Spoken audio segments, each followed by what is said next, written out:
कर्ज से जुड़ी जितनी भी समस्याएं आपके जीवन में बिल्कुल दूर हो जाएंगी। आपको गुड से जुड़ा हुआ बहुत ही छोटा सा उपाय करना है और सिर्फ एक ही बार करना है इस उपाय को।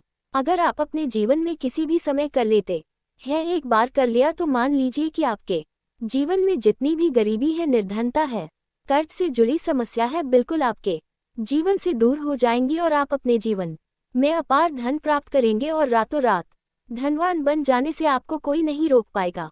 क्योंकि दोस्तों, संकट मोचन हनुमान के आशीर्वाद से आप अपने जीवन में आगे ही आगे बढ़ते चले जाएंगे। सफलता आपके जीवन में मिलती ही चली जाएगी, सफलता आपके कदम चूमेगी।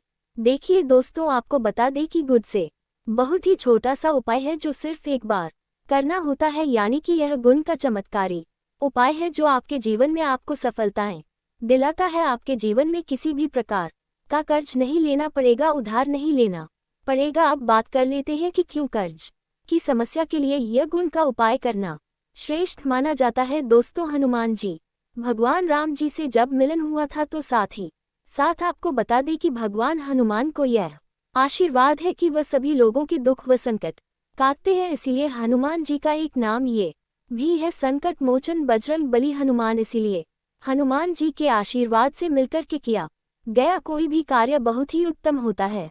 उन लोगों के लिए जो कि कहते हैं कि हमारे सर पर कर्जा बहुत है और कर्ज उतारने का नाम ही नहीं ले रहा है, तो फिर आपकी कर्ज जैसी समस्याओं को अगर आप दूर करना चाहते हैं, तो गुण का उपाय अगर आपने कर लिया, तो ऐसा समझ लीजिए कि रातों रात आपके जीवन में चमत्कार होगा और देखेंगे कि आपके सर का सारा कर्ज उतरता चला जाएगा। जिन लोगों का तो आपके जीवन में हमेशा कर्ज जैसी समस्याओं से आप जूझते रहते हैं और धन हानि आपके जीवन में हमेशा बनी रहती है, आपको अपने जीवन में बहुत संघर्ष और मेहनत करना पड़ता है, उसके बाद भी आपको उसका अच्छा फल नहीं मिलता है, तो गुण वाला उपाय जो हम आपको बताने वाले हैं, उससे पहले बात कर लेते हैं वह छोटी सी उपाय। और ये उपाय अगर आपने कर लिया तो ऐसा समझ लीजिए कि आपके जीवन में आपको कभी भी कर्ज नहीं लेना पड़ेगा, आपको कभी भी धन की हानि नहीं होगी। ऐसी कोई विश नहीं, ऐसी कोई इच्छा नहीं होगी जो पूरी ना होगी, मतलब मनोकामना अगर कोई भी हो आपके जीवन में, मनोकामना जो भी है वह इस उपाय को गुण का उपाय करने से और छोटे छोटे उपाय करने से आपकी मनोकामना पूरी हो जाएगी। इस दूसरे उपाय के लिए आपको क्या करना है कि तुलसी के पत्ते लेने हैं। जी हाँ दोस्तों, कितने पत्ते लेने हैं आपको?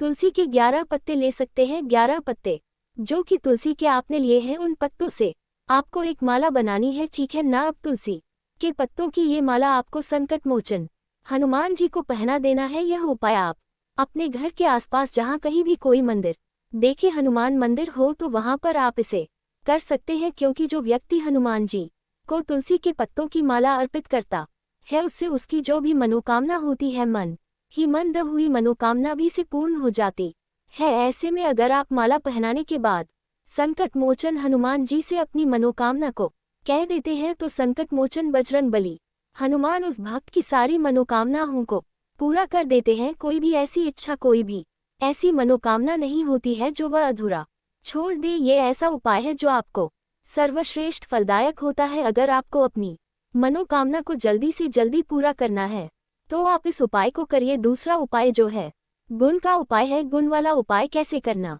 है और कैसे आपको गुण वाले उपाय से रातों रात आपके जीवन से निर्धनता, कर्ज जैसी समस्याओं को दूर करना है और संकट मोचन हनुमान जी के आशीर्वाद से आपके अपने जीवन में कभी भी कर्ज लेना ही नहीं पड़ेगा। कर्ज जैसी समस्या वापस लौट कर के जीवन में आएगी ही नहीं। अब बात कर लेते हैं दोस्तों, व्यक्ति कर्ज लेता है, उसे चुका नहीं पाता है, तो उसकी रातों की नींद उड़ जाती है और साथ ही साथ में हमेशा दिमाग में यही सोचता रहता है कि कैसे मैं इस कर्ज से बाहर निकलूंगा, कैसे मेरे जीवन से निर्धनता और गरीबी दूर होगी। अच्छा, आप सभी यह बात जानते होंगे कि बजरंग बली हनुमान कर्ज जैसी समस्या को दूर करने के लिए सबसे उत्तम देवता है। लेकिन आपको बता दें कि अगर हनुमान जी के लिए कुछ विशेष उपाय किए जाए, तो ये सोने पर सुहागा साबित होता।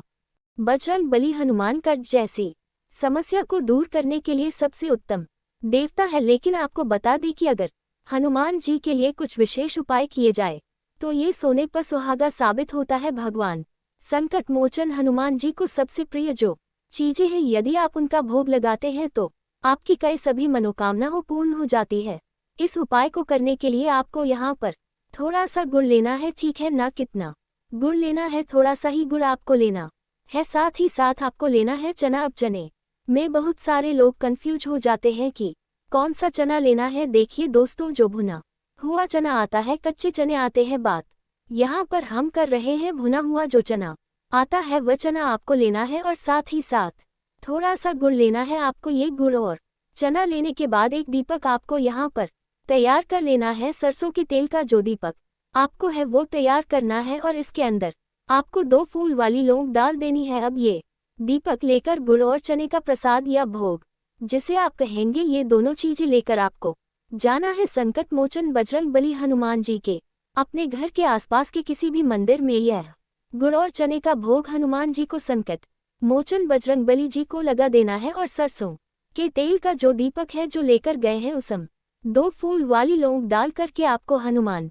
जी के आगे जला देना है। और यहाँ पर आपको एक बार हनुमान चालीसा का पाठ कर लेना है। अगर आप पाठ नहीं कर सकते हैं, समय नहीं है आपके पास, तो भगवान राम का नाम जितनी बार लेना है उतनी बार ले सकते हैं। कम से कम आप 108 बार तो जरूर ही लीजिए, या फिर 11-21 बार आप ले लीजिए, 51 बार ले सकते हैं। जितना ज्यादा आप भगवान राम जी का नाम लेंगे उतना ही आप देखिए आपके ऊपर बजरंगबली हनुमान मेहरबान होंगे। आज आप इस उपाय को करिए। अगर शाम के टाइम पर कर ले देते हैं तो ये और भी उत्तम है। ऐसा मान लीजिए कि जितना बड़ा भी संकट आपके जीवन में क्यों ना हो, धन से जुड़ा हुआ क्यों ना हो, आप कितना भी कर्ज क्यों ना हो, अगर पूरी सच्ची श्रद्धा के संकट मोचन बजरंगबली हनुमान जी से प्रार्थना की तो आपके जीवन से कर्ज जितना भी हो उसे दूर कर देते हैं और कर्ज जैसी समस्या वापस लौटकर आपके जीवन में नहीं आती है। तो जो लोग इस उपाय को कर चुके हैं उन्हें इसका रिजल्ट का पता है और वह जानते हैं कि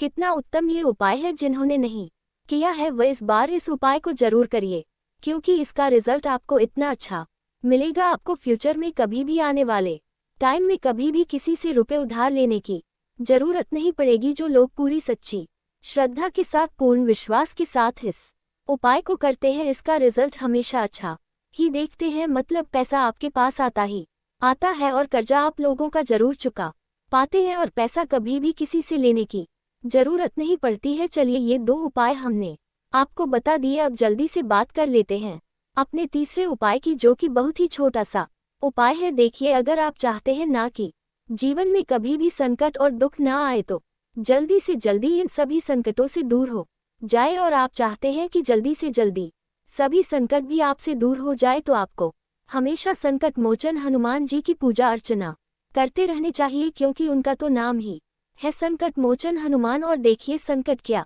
होता है? धन से जुड़े संकट होते हैं, कुछ लोगों के घर में स्वास्थ्य से जुड़े संकट होते हैं, कोई बीमारी हो रही है, किसी के सर पर कर्जा हो रहा है। तो सारे संकटों से आप दूर कैसे रह सकते हैं जब भी आप इस लास्ट वाले उपाय को करते हैं? बहुत ही सिंपल उपाय है। आपको अपने घर पर क्या करना है, अलग से आपको कुछ नहीं करना। इस उपाय को देखिए, एक देसी घी का दीपक आपको भगवान श्री राम की मूर्ति, प्रतिमा या फोटो के सामने लगा देना है। आपको हनुमान चालीसा का पाठ अपने घर पर ही बैठ करके करना है। इसे आप 1 बार ही कर लेते हैं, 2 बार भी कर सकते हैं, अगर टाइम है तो 3 बार कर लीजिए, और अधिक समय है तो आप और भी अधिक बार इसे करिए। पूरे साल के लिए बता रहे दोस्तों, पूरे साल के लिए आपको आने वाले साल में ऐसा समझ लीजिए कि संकट मोचन हनुमान आपके घर परिवार पर कोई संकट नहीं आने देना। तो कर्ज जैसे संकट आते हैं, ना स्वास्थ्य को लेकर संकट आते हैं, ना दुर्घटनाएं आपके घर में होती है, ना ही आपके घर में किसी भी प्रकार की बीमारी होती है। ये बहुत ही उत्तम उपाय है। जब भी इस उपाय को आप करेंगे तो आप देखेंगे कि स्वयं बजरंगबली हनुमान जी जो है वो आपके घर परिवार के लोगों की, आपके घर की रक्षा करते हैं। कोई संकट आपके जीवन में आता ही नहीं है। तो कितना उत्तम उपाय है, आप सभी को उपाय जरूर करना चाहिए। तो बहुत अच्छे से उपाय आपको बताने को, समझाने का प्रयास किया है। अगर फिर भी आपको कुछ पूछना है तो कमेंट सेक्शन में आप पूछ सकते हैं हमसे। हर तरह की अपने समस्याओं का समाधान आप प्राप्त कर सकते हैं। हमारे वीडियो को लाइक करना, और जो लोग चैनल पर पहली बार आए हैं चैनल को सब्सक्राइब जरूर कर ले, और कमेंट सेक्शन में जय श्री राम जरूर लिख दे। आप सभी को राधे राधे, जय श्री कृष्णा, हर हर महादेव, जय शिव शंभु, जय हो माता लक्ष्मी, जय हो श्री हरि विष्णु की जय, श्री राम जय हनुमान।